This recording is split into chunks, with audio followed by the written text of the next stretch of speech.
All right, we've got a lot to go through in this video, so we're going to go a little bit quickly here. Atwoods machines revisited, part 2. Here we're going to see how massless, frictionless pulleys affect things. These are the Atwoods machine type problems that we first learned about. We said that we could simplify the situation by taking the two masses out and basically saying, hey, I've got 2 mg pulling that way on the 2m mass. I've got 6 mg pulling this way on the 6m mass. The tension is an internal force, so we don't need to consider it. If we do Newton's second law for translation on that, this is what we get. 6 mg minus 2 mg is equal to the total mass, which of course is going to be 8m multiplied by the acceleration. We can find the acceleration of this system, both masses, to be 1/2 g. Then, to find the tension in the rope, we have to either do Newton's second law for the 2m mass or for the 6m. It doesn't matter which. So I'm going to choose the 2m mass, which means the tension is going to be pulling to the right on my diagram here, minus 2 mg, that's the net force, and that should equal the mass, 2m, times the acceleration. We just found the acceleration was 1/2 g. So on the right side, that's mg, and that's going to tell us that the tension is 3 mg. That's how we first dealt with Atwood's machines problems. And let's find the speed with which the 6m mass hits the floor. We're going to use conservation of energy here. So initially, we have only potential energy of the 6m mass. 6 mg, and then it's a height of h above the floor, which will make the reference line.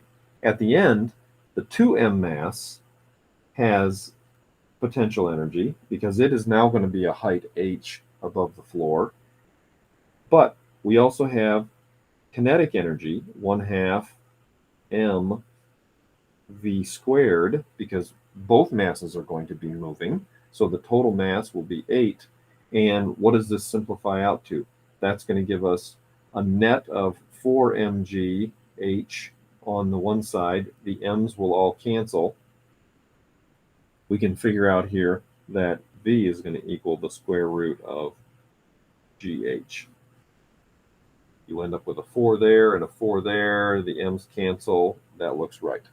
Suppose, however, we have a pulley that has a non-negligible mass, and there's friction between the rope so that it won't slip. Now what happens? Now we need to take into account the torque on the pulley, and we have to use Newton's second law for rotation as well. So I've written out a few things here ahead of time to speed this up. We're not told that this is the case, but we are going to assume, because it's a decent assumption, that this pulley is a disk, and the moment of inertia for a disk is 1/2 mr squared. Well, here we need to be careful because they're trying to trick us. The mass is actually given as 4m. So 1/2 times 4m times the radius squared. So that's going to be the moment of inertia of this disk. I've drawn also free body diagrams for the 2m and 6m masses. The tensions on either side of the pulley are not going to be equal. I've indicated that here in this diagram. The tension on the right will be larger than the tension on the left, and we know that because that is required for the pulley to rotate clockwise. So let's write a Newton's second law for rotation using this middle diagram. Tension on the right multiplied by the lever arm minus tension on the left multiplied by the lever arm is going to equal the moment of inertia multiplied by alpha. 1r cancels. Alpha can be written as the acceleration of the system divided by r. That cancels the second r, leaving us with a simplified expression, tr minus tl is equal to 2ma. Now let's write a Newton's second law equation for each of the masses. TL minus 2 mg is equal to that mass times its acceleration. 6 mg minus the tension on the right is equal to that mass times the acceleration.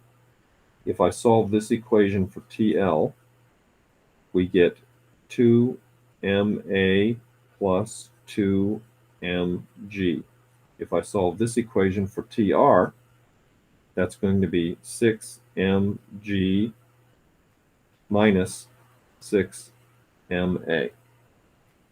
So far, so good. We're now going to plug both of those into that equation right there. Here we go. 6 mg minus 6 ma minus 2 ma minus 2 mg. And that needs to equal, according to this, 2 ma. So what are we left with here? I'm seeing 4 mg on this side. And in terms of ma, I'm seeing -8 plus 8, so that's going to be 10. And ma on that side. The ends, of course, cancel. The acceleration of this system, I'm getting it to be 2/5 g. What about the tensions? Let's find out what the tension on the left is. I'm going to use this equation right here. 2 ma plus 2 mg. 2m, what's a?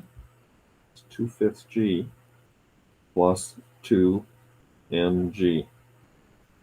So the tension on the left is 4/5 mg plus 10/5 mg, 14/5 mg. We could put that in a decimal if we wanted.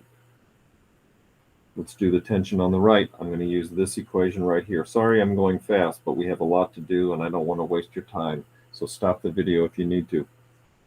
6 mg minus 6 ma. And the a we decided was 2/5 g. What does the tension on the right yield? That's going to give us minus 12/5, and that's going to be 30/5, 18/5, 18/5 mg. All right, let's stop for just a second. When there was no friction, we decided that the acceleration was 1/2 g. When there is friction, not as much. See, it's not accelerating at as great a rate. When there was no friction, the tension was equal everywhere, 3 mg. Here you can see it's a hair less than 3, isn't it? Because 3 would be 15/5. But it's a hair less than 3 mg. Here, it's a hair more than 3 mg. All right, let's find the speed with which the 6m mass is going to hit the floor. We are going to use conservation of energy again. The initial energy, just as before, is 6 mgh. The final energy, the 2m mass, is going to be a height h above the floor. The total mass, that is 8m, is going to be moving with a final speed, Bf, so it has kinetic energy, but also the pulley is rotating. And the equation for that is 1/2 I. We decided, go back in the video if you need to, that I was 2 mr squared. 1/2 I omega squared. Omega final squared. Well, omega, using a bridge equation, is V over R, isn't it? So omega final squared is V final squared over R squared. That is really nice because that R squared will cancel that R squared. And what does this leave us with on this side of the equation? Let's simplify this. I'm seeing 4m V final squared right there. And what are we seeing here? We're seeing 1/2 times 2m V squared. So that's 1m V final squared. So that's a total of 5 of them. You check it out.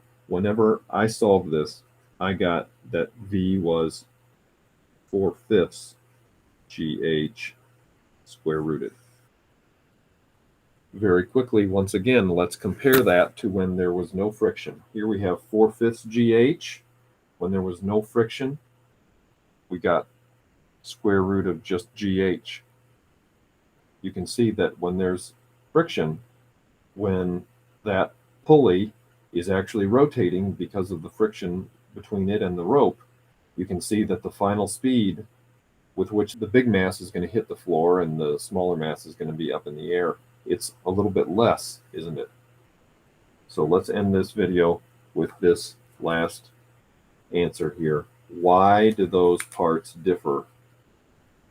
They differ because in this most recent part, some of that initial potential energy has gone into rotational kinetic, and therefore the translational kinetic has to be somewhat less, because in both cases we started with the same amount of initial potential energy, but in this most recent case, some of that initial potential energy went into rotational kinetic, and therefore less must be available for translational kinetic. Therefore, the speed is slightly less.